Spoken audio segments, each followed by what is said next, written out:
과연 어떤 내용이 오늘 본문 속에 담겨 있는지 다 같이 본문으로 들어가 우리를 향하신 살아계신 하나님의 음성 듣게 되기를 간절히 축원합니다. 첫 번째 따라 하시겠습니다. 동족을 향한 애끓는 마음.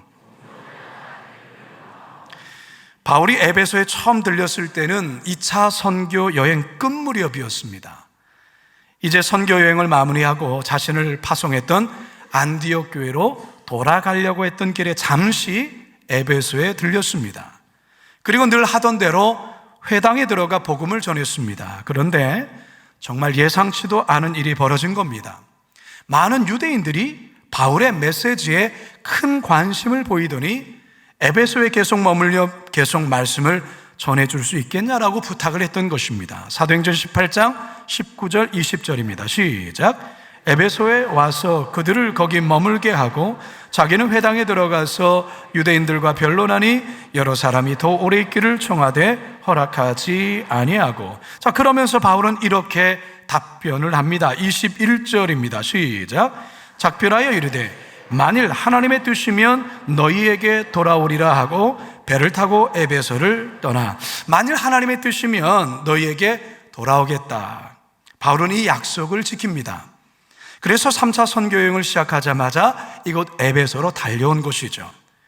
바울은 그때의 약속을 기억하며 회당에 들어가서 하나님 나라의 복음을 강론합니다. 무려 3개월간 그렇게 했습니다. 19장 8절입니다. 시작. 바울이 회당에 들어가서 석 달 동안 담대히 하나님 나라에 관하여 강론하며 권면하되. 여러분, 유대인의 허락하에 공개적으로 3개월간 유대 회당에서 복음을 전한다라는 것, 이거는 기적에 가까운 일입니다. 왜냐하면 지난날 바울이 유대 회당에서 이런 식으로 복음을 전했다가 당장에 쫓겨났던 일들이 한두 번이 아니었습니다. 그런데 이곳 에베소에서는 쫓겨나기는커녕 석 달 동안 하나님 나라에 관한 복음을 마음껏 전할 수 있었던 것이죠. 이런 바울이 얼마나 최선을 다해 힘을 다해 복음을 전했겠습니까? 여러분들도 다 아시다시피 바울은 이방 땅, 이방인의 선교사로 하나님께 특별히 부름을 받은 자였습니다. 그래서 지금까지 3차에 걸쳐 이방 선교를 하고 있는 것이죠. 자, 그런데요, 그럼에도 불구하고 바울의 마음 저 깊은 곳에는 언제나 자기 동족 이스라엘의 구원을 향한 애타는 마음이 항상 있었어요. 그래서 어떤 도시, 어떤 지역을 가더라도 제일 먼저 유대인들이 모여있는 유대인 회당에 들어가 복음을 전했던 것입니다.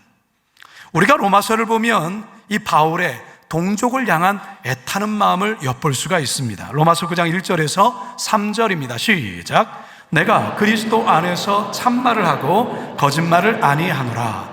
나에게 큰 근심이 있는 것과 마음에 그치지 않는 고통이 있는 것을 내 양심이 성령 안에서 나와 더불어 증언하노니 나의 형제 곧 골육의 친척을 위하여 내 자신이 저주를 받아 그리스도에게서 끊어질지라도 원하는 바로다. 여러분, 이게 무슨 말입니까? 사도 바울은 자신의 동족, 자신의 백성의 구원을 위해서라면 자신이 저주를 받아 그리스도에게서 끊어질지라도 이것만큼은 간절히 바라는 바다, 그렇게 말하고 있어요. 여러분이 바울의 이 애끓는 마음이 느껴지십니까? 동족을 향한 바울의 마음이에요. 왜 바울이 이렇게까지 자신의 동족 구원에 대한 이런 마음을 갖고 있을까요? 안타까움에서 그렇습니다. 안타까움에서. 분명히 유대 백성은 하나님께서 선택한 선민임에도 불구하고 메시아를 거부하는, 하나님의 아들 예수 그리스도를 거부하는 거기에 대한 안타까움이 있었다라는 것이죠. 그리고 그들을 향한 사랑 때문에 그렇습니다. 그리고 더욱이 하나님 아버지께서 유대인을 향한 마음이 바로 이러한 마음이기 때문에 그렇습니다. 저는 오늘 이 설교를 준비하면서 동족을 향한 이 바울의 마음을 엿보면서 저는 하나님께서 우리나라, 이 대한민국 땅, 바로 저 북한 땅을 향한 마음이 바로 이런 마음이 아닐까라는 생각이 들었어요. 이번 주 수요일에 수요 예배 때에 우리 교회가 함께 후원도 하는 북한 선교를 전문적으로 담당하시는 기도원 동적 선교 대표 목사님이 오셔서 우리 성도님들에게 귀한 말씀을 전해주셨습니다. 사실 코로나 기간 동안 이 북한 선교가 굉장히 어려워졌습니다. 모든 길들이 막히게 됐고요. 여러모로 힘든 거죠. 그런데 그런 상황 속에서도 하나님께서는 여전히 일하고 있다는 사실을 말씀해 주셨어요. 하나님께서 이 북한 땅의 영혼을 위해서 세계에 흩어져 있는 한국의 디아스포라 크리스찬들, 이들을 일으키셔서 여전히 북한 땅을 위하여 기도하게 하시고, 북한 선교를 위해서 마음을 모으게 하시고, 그리고 어린 다음 세대들을 일으키시는 일들을 하고 있다는 것을 이 목사님이 오셔서 간증을 하신 겁니다. 바라기는 우리들에게도, 우리 성도들에게도 바로 우리의 동족, 저 북한 땅을 향하신 그 하나님의 그 안타까운 마음, 저 잃어버린 영혼들에 대한 그 안타까운 마음이, 그 애끓는 마음이 오늘 우리 모두에게도 부어지기를 주님의 이름으로 축원합니다. 단지 저 북한에 있는 영혼만이 아니라 아직도 주님께로 돌아오지 않은 여러분들의 많은 부모님들, 또 일가 친척들, 형제, 가족들, 이 가까운 이웃들의 구원을 위해서 하나님 아버지의 그 애끓는 마음 여러분 포기하지 마시고요, 계속해서 기도할 때 분명히 하나님의 때에 하나님의 방법으로 구원의 역사를 이루어 주실 줄로 믿습니다. 이런 구원의 역사 꼭 이루시는 저와 여러분 되기를 주님의 이름으로 축원합니다. 두 번째 따라 하시겠습니다. 마음이 굳어진 사람들. 기적같이 주어진 회당에서의 3개월 기간을 바울은 최선을 다해 하나님 나라의 복음을 강론합니다. 그런데 처음에는 호기심을 갖고 호의를 베풀었던 유대인들 중에 어떤 사람이 갑자기 태도와 눈빛이 달라지는 겁니다. 급기야 바울의 말을 공개적으로 비방까지 합니다. 9절 상반절입니다. 시작. 우리 앞에서 이 돌을 비방하거늘. 아니, 바울에게 호의와 친절을 베풀었던 이들이 왜 이렇게 변한 걸까요? 본문에서는 그 이유를 마음이 굳어라고 이렇게 설명하고 있어요. 여기서 이 굳어라고 번역하고 있는 헬라어 스클레루이노는 본래 의학적인 용어예요. 몸의 신체 중 일부가 딱딱하게 굳어지는 현상을 말하는 건데요, 본문에서는 이 단어를 미완료 과거 중간태로 쓰고 있어요. 무슨 말이냐면 바울이 사람의 마음을 굳게 만든 것이 아니라 자신들 스스로가 마음을 굳게 만들었다라는 것을 의미하는 거예요. 여러분, 사람의 마음이라는 게 참 묘합니다. 어떤 때는요, 아기의 그 보드라운 살처럼 마음이 그렇게 보드랍다가도 어떤 때는 시멘트 콘크리트처럼 너무나도 단단하고 딱딱해져요. 여러분의 지금의 마음 상태는 어떻습니까? 여러분의 요즘 마음의 상태는 어떤가 한번 돌아보십시오. 여러분 마음이 한없이 보드랍습니까? 아니면 시멘트처럼 딱딱하십니까? 참 신기한 것은요, 말씀의 은혜를 받으면 마음이 부드러워져요. 성령을 체험하면 딱딱해졌던 마음도 한없이 부드러워져요. 성령님은요, 굳은 마음을 부드럽게 하시는 달인이세요. 에스겔서 36장 26절입니다. 시작.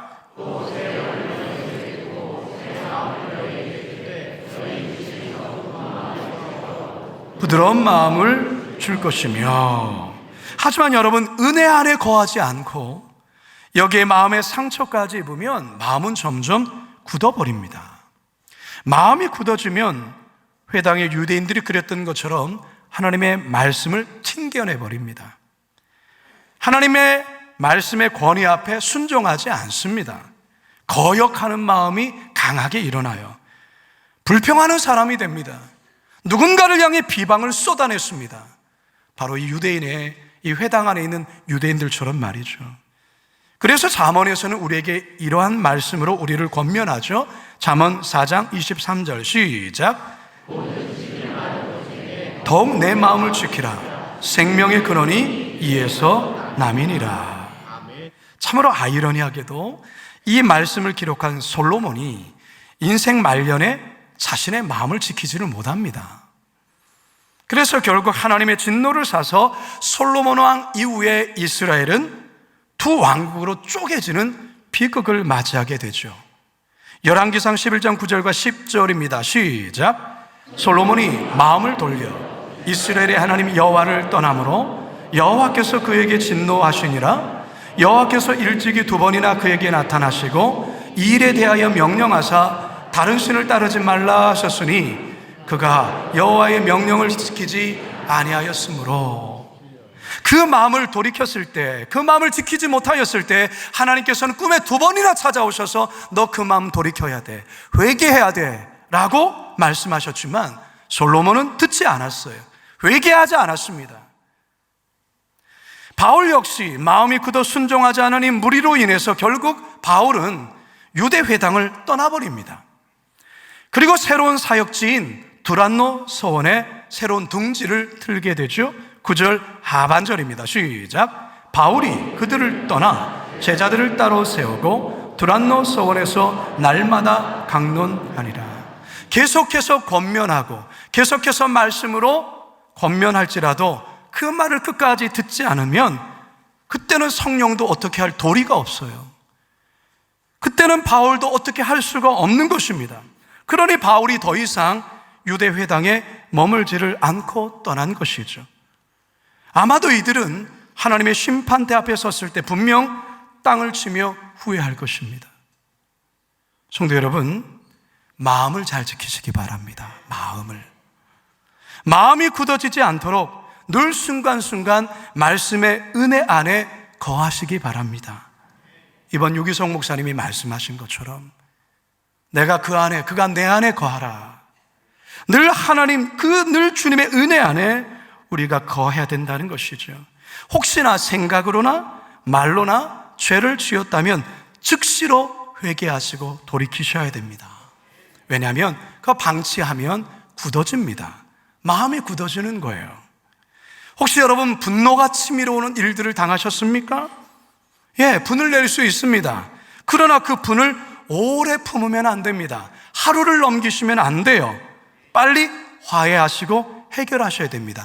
그래야 마귀가 여러분 마음을 잠식하지 않습니다. 에베소서 4장 26절과 27절입니다. 시작. 분을 내어도 죄를 짓지 말며 해가 지도록 분을 품지 말고 마귀에게 틈을 주지 말라.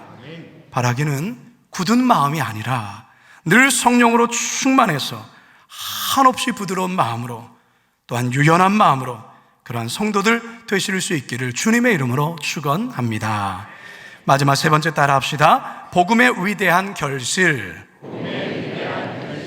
돌덩이처럼 단단해진 유대인들로 인해 바울은 에베소 선교의 베이스 캠프를 유대 회당에서 두란노 서원으로 옮깁니다. 그리고 이곳에서 이방인 대상의 제자 훈련으로 선교 전략과 방향을 바꿉니다. 무려 2년 동안 이곳에서 매일같이 하나님 나라의 복음을 강론하며 가르치기 시작하죠. 그러자 복음의 놀라운 열매들이 이렇게 맺히기 시작하죠. 10절을 함께 읽습니다. 시작. 2해 동안 이같이 하니 아시아에 사는 자는 유대인이나 헬라인이나 다 주의 말씀을 듣더라. 오히려 회당이 아닌 일반 장소에서 2년간 꾸준히 복음을 전했을 때 헬라인은 물론이거니와 유대인까지 복음을 듣고 예수님을 영접하는 놀라운 역사가 일어나게 된 것입니다. 여러분, 보통 이 소아시아 지역의 날씨가 낮에는 너무나도 덥습니다. 그래서 오전 7시나 9시부터 한 11시까지 수업을 진행하고 11시부터 휴식 시간이 들어가 식사를 하고 1시쯤에 모두가 낮잠을 잡니다. 자, 바울은 이렇게 사람들이 쉬거나 잠을 자는 이 시간대를 이용해서 두란노 서원을 빌렸었던 것입니다. 자, 그렇다면 여러분, 그 시간대에 두란노 서원에 찾아와 바울의 강론을 들었던 이들은 어떤 사람입니까? 잠을 포기하고 쉬는 것을 포기한 사람들이다라는 것입니다. 다시 말해 거룩한 희생을 한 자들이 모여와서 이 귀한 말씀을 들었던 거예요. 성도 여러분, 하나님은 이런 자들에게 은혜를 주십니다. 아니, 은혜를 주실 수밖에 없습니다. 거룩한 대가를 지불하며 하나님 나라의 귀한 훈련을 받는 이들에게 반드시 하나님은 귀한 은혜 열매로 보상해 주실 줄로 믿습니다. 바울에게 훈련받은 이들이 바로 그랬어요. 두란노 서원에서 훈련받은 이들 중에는요, 골로새 교회를 개척한 에바브라가 있었습니다. 빌레몬서의 수신자인 빌레몬도 있었어요. 그리고 여러분, 요한계시록에 등장하는 7교회 대부분이 바로 이 두란노 서원에서 훈련을 받아서 또한 흩어져서 이들이 개척한 교회들이에요. 유대회당에서의 기대했던 결실 90%가 태풍에 의해 떨어졌지만 전혀 예상치 못한 두란노 서원에서의 10%의 결실이 소아시아 전체를 복음화하는 역사를 이루었고, 더 나아가 사도 바울 선교 역사에 길이 남을 위대한 지도자들이 배출되었던 것입니다. 오늘 여기 앉아 계신 여러분 모두도 누군가가 눈물로 기도하며 뿌린 열매요, 하나님 나라 위대한 결실, 복음의 위대한 결실임을 저는 믿습니다. 또한 여러분들 또한도 그 결실을 위해 뜨겁게 기도하며 또한 여전히 하나님 앞에 매달려 기도하는 그 누군가가 있을 줄 압니다. 여러분, 포기하지 마십시오. 분명히 하나님께서 하나님의 때에 반드시 결실을 맺게 하여 주실 줄로 믿습니다. 저는 말씀을 마치면서 한 선교사님의 간증을 드리며 오늘 말씀을 마치려 합니다. 28년 동안 방글라데시에서 무슬림을 대상으로 선교하신 선교사님이 있어요. 박천록 선교사님인데요, 이분이 CBS에 나오셔서 간증을 하기도 하셨습니다. 이 젊은 시절에 알코올 중독자로 건강에 사형 선교를 받으셨다가 예수님을 만나 치유를 받아 평생을 복음 전하는 일에 헌신하게 됩니다. 그래서 1995년 방글라데시의 선교사로 파송을 받아 선교를 시작하게 됩니다. 그런데 이 선교사님이 처음 방글라데시에 도착했을 때 그 땅에서 오랫동안 선교하신 선배 선교사님이 이러한 조언을 해 주시더라는 겁니다. 선교사님, 이곳은 무슬림 땅이기 때문에 평생 선교해서 무슬림 한 명 개종시켰다면 그것으로 선교에 성공한 겁니다. 그만큼 무슬림의 선교가 어렵습니다. 그런 이야기를 하는 것입니다. 근데 정말 그 선교사님, 선배 선교사님 말씀처럼 정말로 무슬림 땅에서 복음의 열매를 맺는다는 것이 너무나도 힘겹다라는 것을 체험하게 되어요. 3년 동안 방방곡곡을 다니며 복음을 전했지만 한 명도 예수를 믿지 않는 겁니다. 그러던 중 어느 날 기도하면서 이 땅에 그 사단의 강력하고 견고한 진을 꽉 붙잡고 있어서 복음 전도가 참으로 어렵다라는 것을 깨달았어요. 그러면서 좀 무모하지만 좀 적극적으로 복음을 전하면서 이 사단의 견고한 진을 깨뜨려야겠다라고 그런 생각을 갖게 됩니다. 그래서 한국의 한 선교팀에 전화를 걸어서 단기 선교팀으로 좀 문화 선교하는 것으로 좀 와주십사 이렇게 부탁했더니 한 20명 정도의 공연팀이 온 거예요. 그래서 이분들하고 이제 3일에 복음 집회를 준비를 하고 이제 한국에서 온 팀들하고 이제 한 운동장에서 천막을 치고 이제 문화 공연을 한다, 여러분 오십시오라고 홍보했더니 한 800명의 무슬림인들이 모인 거예요.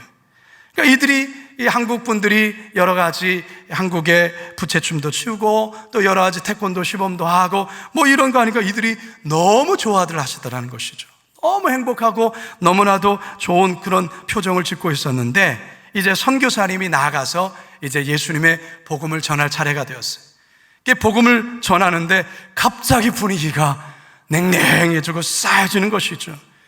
그러면서 어떤 한 사람이 자리에서 일어나더니 이렇게 외치는 겁니다. 마이크 끄세요.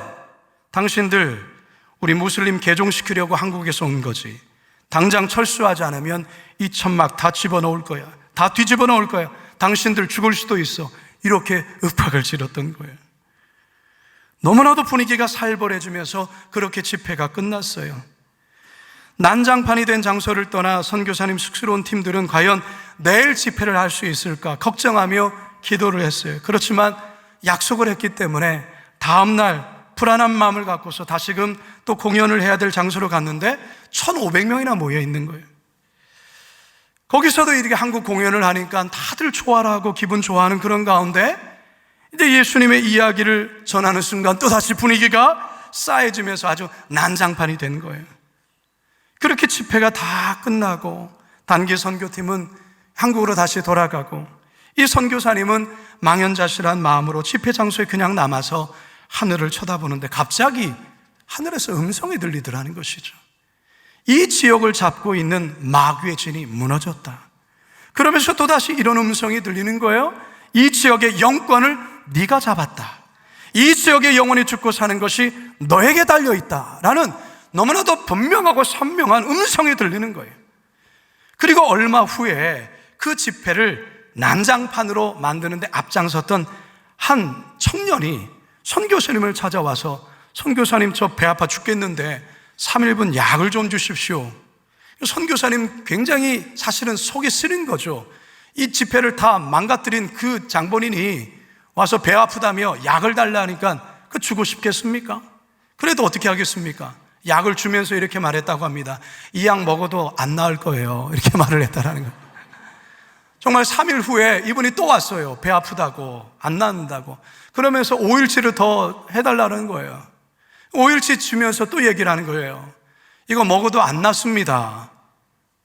그러니까 이분이 화를 내는 거죠. 아니, 당신 나에게 나으라고 얘기를 해야지 왜 안 나을 거라고 얘기하냐.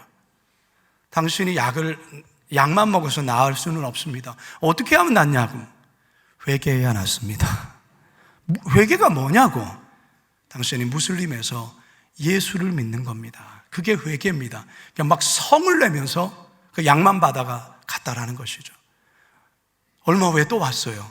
선교사님 배 아파 죽겠다고. 제가 얘기하지 않았냐. 회개해야 된다고.